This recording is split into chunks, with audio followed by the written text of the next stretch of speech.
Hello, everyone. You might think, oh, the human heart, it's not easy to study, right?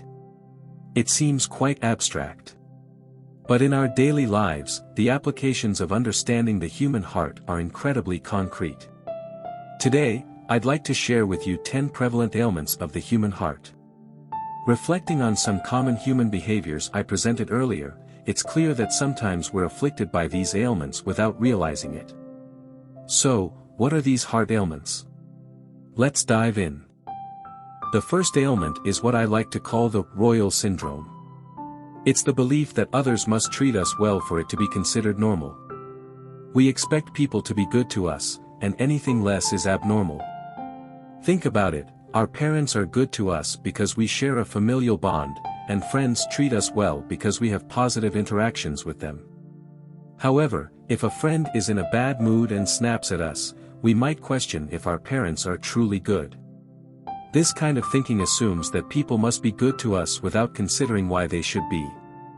In reality, human interactions involve a give and take, and our goodness towards others may not always be reciprocated. This perspective can make our hearts fragile because we become emotionally hurt when others don't meet our expectations of kindness. It's essential to understand that expecting constant kindness from others is unrealistic. Instead, we should focus on being kind to others and not dwell on why they may not always reciprocate it. The second ailment is what I call the malevolent expectation syndrome. This is when we believe that others must repay us for any good deeds we do for them, and this repayment should last a lifetime. We expect others to devote their entire lives to repaying the kindness we've shown them, as if our goodwill comes with an everlasting price tag. Imagine if you had to repay someone for a small favor they did for you for the rest of your life. It's an unreasonable expectation.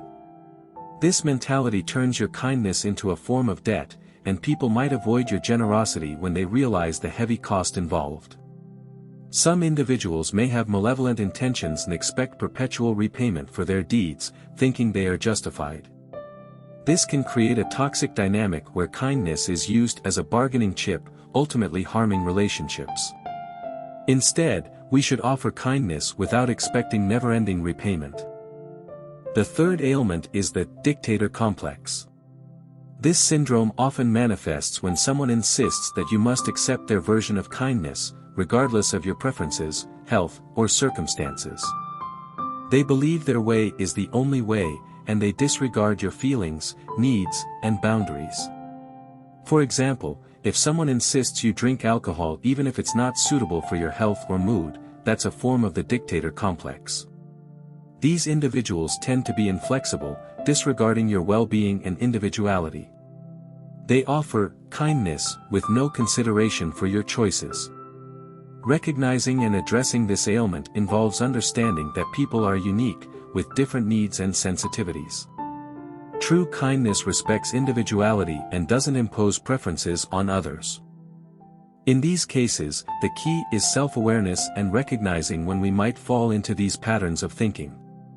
By understanding these ailments, we can work to change our perspectives and approach kindness and relationships in healthier ways. It seems like we're quite willing. However, his shoes are hidden at the back, which means he hasn't considered your rights or needs at all. He's just using you to fulfill his need to be seen as a good person. So, as parents to our children and among friends, we all need to be cautious and avoid this kind of overbearing behavior. The remedy for treating this overbearing behavior is that any medicine that doesn't suit the symptoms is poisonous. Remember this, one-way display of your own goodness is evil. When we seek medical treatment, we know that taking medicine without understanding the illness can be harmful. In traditional Chinese medicine, diagnosis and treatment should be based on the individual's condition. You don't just get a prescription without the doctor understanding your situation. This is called treating the root cause. In the same way, when we're kind to people, we shouldn't impose our goodness on them without understanding their needs and feelings. This is like giving them poison instead of medicine. One-way display of your own goodness, without considering how it affects others or their feelings, is another form of evil. It's just that this kind of behavior is more subtle and harder to recognize, like hidden shoes and pitfalls. Now, let's discuss the fourth psychological ailment, which I'll call accumulative resentment. What is accumulative resentment? It's when someone forgets the kindness others have shown them but always remembers their own acts of kindness. They forget their own wrongdoings but remember every wrong others have done to them. You can sum it up in 4 sentences. Remember the goodness others show you and let it inspire your kindness to others. Remember your own wrongdoings and seek forgiveness for a lifetime. Remember the goodness others show you and hold on to it, never just thanking them once and considering the debt cleared. This way, more and more people will become your benefactors, and you'll become a benefactor to others.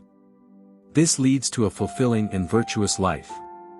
If you constantly remember the wrongs others have done to you and hold grudges, while forgetting your own wrongdoings and failures, then you're essentially keeping a messy balance sheet. How can you expect to have a good life with such a mindset? The fifth psychological ailment is self-torture. Self-torture occurs when someone holds on to something that made them feel bad, such as a hurtful comment or incident, and repeatedly brings it up to torment themselves. This behavior can lead to physical and mental health issues. We only have a few decades in our lives to enjoy the goodness others offer us, so why waste precious time and energy tormenting ourselves with the hurtful things others have said or done? Remember, most of the time, the negativity we perceive from others is simply a reflection of our own inner turmoil. Treat these situations as opportunities for self-improvement and growth, rather than dwelling on them as sources of pain. Don't engage in self-torture. Instead, focus on being kind to yourself and others, and you'll lead a much healthier and happier life. Thank you for watching.